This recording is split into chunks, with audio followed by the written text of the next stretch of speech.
There is a letter kept in the Tennessee State Archives, filed among the unprocessed correspondence from the Civil War. It was written on April 9th, 1862, 2 days after the Battle of Shiloh ended. The paper is stained with something dark along the bottom edge. The handwriting starts clear and steady, then deteriorates toward the end. The letter was never sent.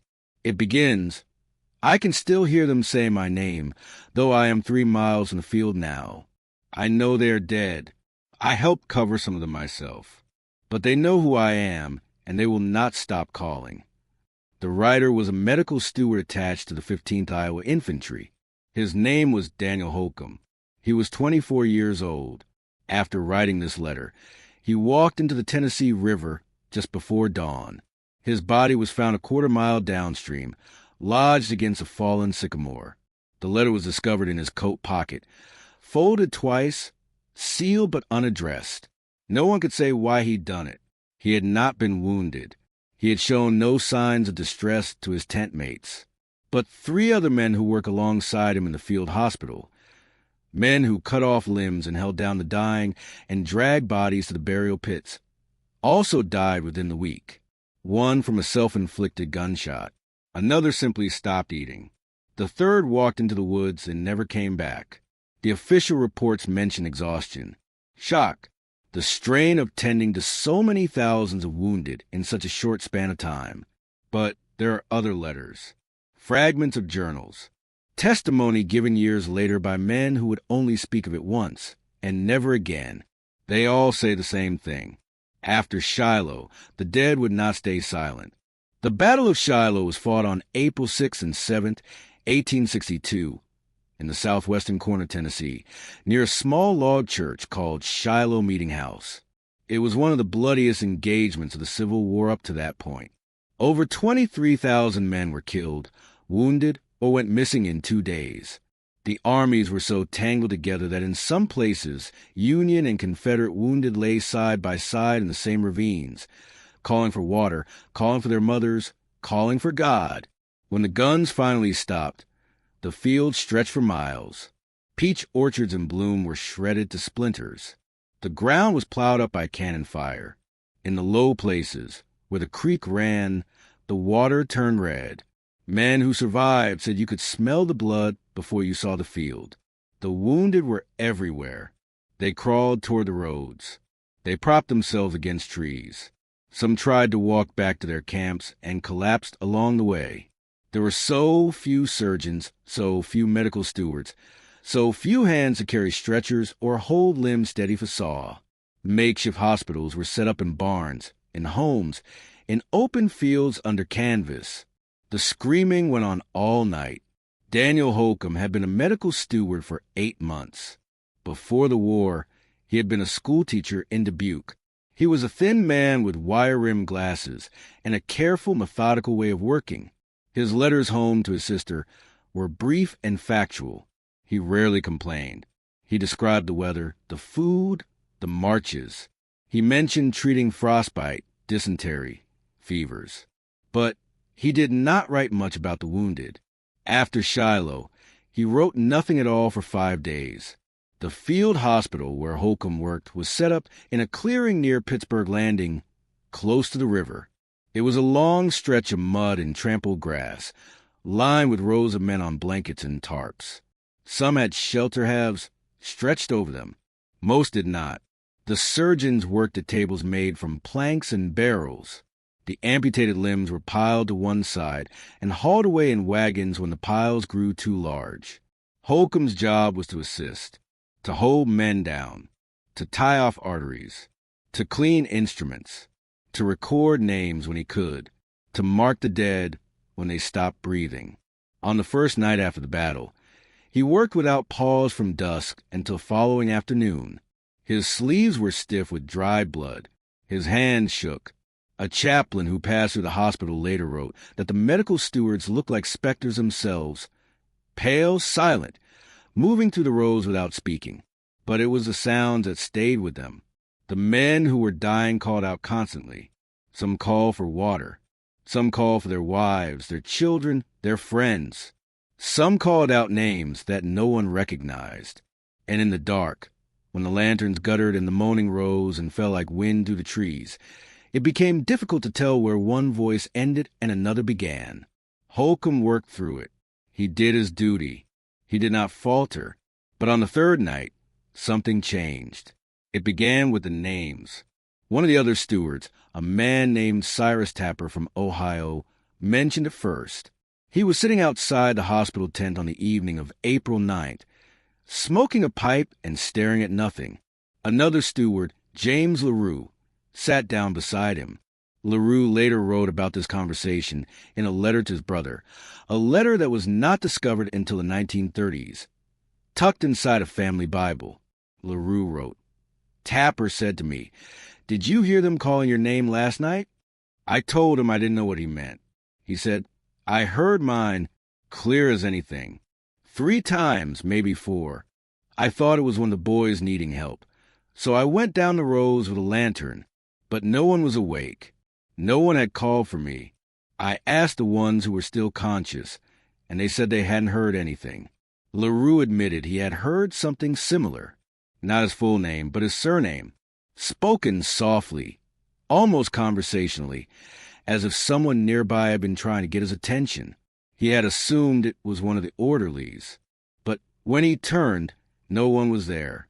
He had dismissed it. Exhaustion, he thought. The mind playing tricks after too many hours without sleep. But then he heard it again, and again. Over the next 2 days, others began to mention it, quietly and only to each other, never to the surgeons, never in any official capacity. It was always the same, a voice calm and clear, speaking their name, sometimes in the middle of the night, sometimes in broad daylight, when the hospital was crowded and loud. The voice did not shout. It did not sound distressed. It simply called, as if expecting an answer. One steward, a man named Albert Godfrey, said he heard his name spoken directly behind him while he was assisting with an amputation. He turned sharply, nearly dropping the limb he was holding. The surgeon snapped at him. There was no one behind him but a row of men waiting for treatment, none of whom were looking in his direction. Another steward, whose name is not recorded, reported hearing his name called from the woods beyond the hospital. He said it sounded like his brother, who had died of pneumonia 2 winters before the war. He did not go into the woods. He did not mention it again. Daniel Holcomb did not speak of it to anyone, but in the letter found in his pocket he wrote, "I heard my name on the 2nd night. I thought it was Tapper, but Tapper was asleep. I heard it again on the 3rd night and the 4th. It comes from the rows where the dead are waiting to be moved. I know this because I have walked toward it, and the voice moves back, farther into the dark, toward the burial pits." He also wrote, "It knows me, it knows all of us." The dead were buried quickly. There were too many to do it any other way. Long trenches were dug in the woods and fields surrounding the battlefield. The bodies were dragged or carried on stretchers and laid in rows. Sometimes they were wrapped in blankets. Often they were not. Soil was shoveled over them in thin layers. The graves were shallow. The ground was soft from rain. Within days, the smell became unbearable. The burial details wore handkerchiefs soaked in whiskey or camphor over their faces. They worked in shifts. Many refused to return for a 2nd day. There are scattered accounts, marginal notes in regimental logs, brief mentions in personal diaries, of men reporting strange activity near the burial sites. Sounds, primarily, low voices, movement in the brush that stopped when approached. The occasional sight of a figure standing at the edge of the tree line, motionless, watching. One private in the 6th Iowa wrote, "We were filling in a trench near the hornet's nest when Corporal Steele said he saw a man standing in the far trees, dressed in Union blue. He called out to him twice. The man did not answer. Steele walked toward him, and the man stepped back into the shadows. Steele followed. When he came back 10 minutes later, he would not say what he saw. He would not speak for the rest of the day. That night he deserted. We never saw him again." Another account, from a Confederate burial detail, working near the sunken road, describes a similar encounter. A soldier reported seeing a man in a gray coat sitting against a tree, facing away from the burial trench. The soldier approached, thinking the man was wounded. When he touched the man's shoulder, the figure collapsed forward into the leaves. There was nothing beneath the coat but mud and torn fabric. The soldier who reported this was reprimanded for drunkenness. He insisted he had not been drinking. He was reassigned to another company and sent north with the rest of Confederate wounded. No further record of him exists. By April 11th, the field hospital at Pittsburgh Landing was being scaled back. The worst of the wounded had either died or been moved to larger hospitals in Savannah or further upriver. The surgeons packed their kits. The tents were struck. The medical stewards were reassigned or sent back to their regiments. But Daniel Holcomb did not leave. According to the regimental muster roll, he was listed as present for duty on April 10th. On April 12th, he was listed as missing. On April 13th, his body was found in the river. James LaRue, in his letter, wrote, "I saw Holcomb on the night of the 11th. He was sitting near the fire, alone. I asked him if he was all right. He looked at me for a long moment, and then he said, 'They have been calling me for 3 days. I think they are waiting.'" LaRue said he did not understand what Holcomb meant. He asked who was calling. Holcomb did not answer. He stood, walked toward the woods, and did not come back to the fire. The next morning, his bedroll was found undisturbed. His haversack was still packed. His rifle was leaning against a tree where he had left it. No one saw him again until his body surfaced downstream. There's one account that stands apart from the others. It was recorded in 1897, 35 years after the battle, by a man named Thomas Berryman. Berryman had been a hospital orderly at Shiloh, 16 years old at the time, assigned to carry water and assist the stewards. He lived a long life after the war, married, raised children, worked as a postmaster in Illinois. He never spoke of Shiloh except once, in an interview conducted by a local historical society. The interviewer noted that Berryman became agitated during the conversation. He asked twice if the record could be kept private. He was assured it would be. It was not published until after his death. Berryman said, "I was there the night Holcomb went into the river. I saw what happened before he left. I have never told anyone this, because I knew they would not believe me. I am not sure I believe it myself. But I was there and I saw it." He said that on the night of April 11th, he had been walking back from the river with a pail of water. It was late, past midnight. The hospital was quiet. Most of the remaining wounded were asleep or too weak to make noise. The fire had burned down the coals. He saw Daniel Holcomb standing at the edge of the clearing, facing the woods. Berryman assumed Holcomb was relieving himself. He set down the pail and was about to return to his tent when he heard the voice. He said, it was not loud, but it was clear. It said, "Daniel." Just that, once. I looked around to see who had spoken, but there was no one else awake. Holcomb turned his head toward the woods, like he was listening. Then the voice came again. This time, Berryman said it was further away, deeper in the trees. It called again, "Daniel." Holcomb took a step forward. Berryman said he should have called out, should have stopped him, but something held him in place. He said, "I felt like if I made a sound, the voice would hear me too, and I did not want it to know I was there." Holcomb walked into the woods, slowly, not like a man being forced, but like a man following someone he knew. Berryman watched him disappear into the shadows between the trees. He waited. He did not know why he waited, but he did. A few minutes passed, maybe 5, maybe 10.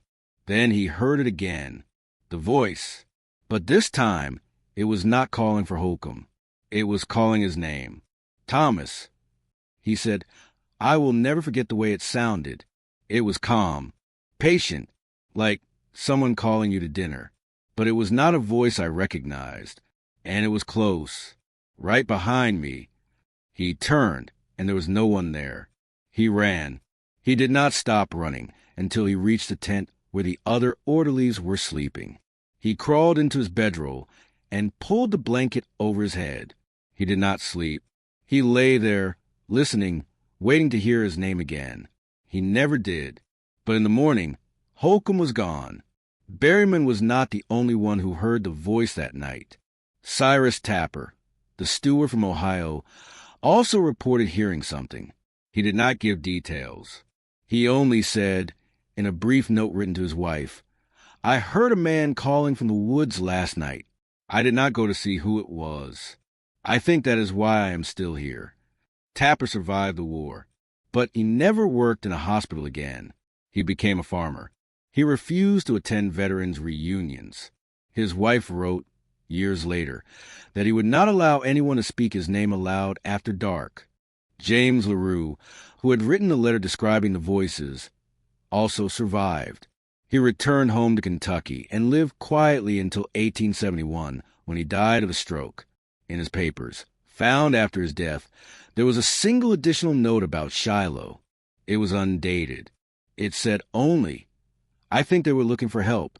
I think they did not understand they were dead. I think they believed we could bring them back." Albert Godfrey, the steward who had heard his name during surgery, disappeared in late April. He was listed as a deserter. No one knew where he went. There is a grave in a cemetery in Indiana marked with his name and the year 1862, but there is no record how he died or who buried him. Of the 23 medical stewards and orderlies who worked at the field hospital near Pittsburgh Landing during the days following Shiloh, for died by their own hand, 3 vanished. 2 were discharged for reasons listed only as disability of mind. The rest returned to duty and never spoke of what they had experienced. The Union Army moved south after Shiloh. The field was abandoned. The hospital sites were left to grow over with grass and wild vegetation. The burial trenches remained, marked in some places by crude wooden stakes, in others by nothing at all. Locals avoided the area. There were stories passed quietly of strange lights seen at night near the old battlefield, of voices heard along the roads, of men who walked into the woods and came back different or did not come back at all. In 1866, a federal crew was sent to Shiloh to exhume and reinter the Union dead in a proper national cemetery. The work was slow and grim. Many of the graves had collapsed. The remains were often incomplete or unidentifiable. The workers reported difficulty sleeping. Several refused to continue after the first week. The crew supervisor noted in his log, "The men are uneasy. They say the woods are not quiet.